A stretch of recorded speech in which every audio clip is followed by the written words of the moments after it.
సరిగ్గా ఈరోజు సంవత్సరం క్రితం 11 ఏళ్ల కల టీ20 వరల్డ్ కప్ కొట్టాం. ఈ వరల్డ్ కప్ కొట్టడానికి చాలామంది ఉన్నారు. ఫస్ట్ టాస్ గెలిచి సౌత్ ఆఫ్రికా బౌలింగ్ ఎంచుకునింది. ఇండియా బ్యాటింగ్కి వచ్చి 34కి 3 వికెట్స్ ఉన్నప్పుడు విరాట్ కోహ్లీ 75 కొట్టాడు, అక్షర్ పటేల్ 45 కొట్టాడు. కానీ ఆ ఇద్దరు ఇన్నింగ్సే important.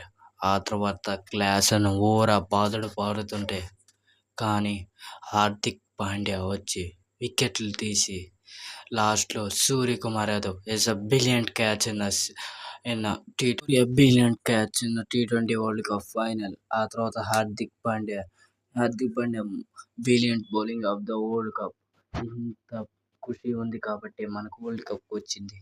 The 11 years team created the greatest captain Rohit Sharma కల నిజమైంది. తన క్యాప్టెన్సీలో టీ20 వరల్డ్ కప్ కొట్టాడు. హార్దిక్ పాండ్యా హేట్ అంతా పోయింది. అది మా వీడియో కనుక నచ్చినట్లయితే ప్లీజ్ లైక్ అండ్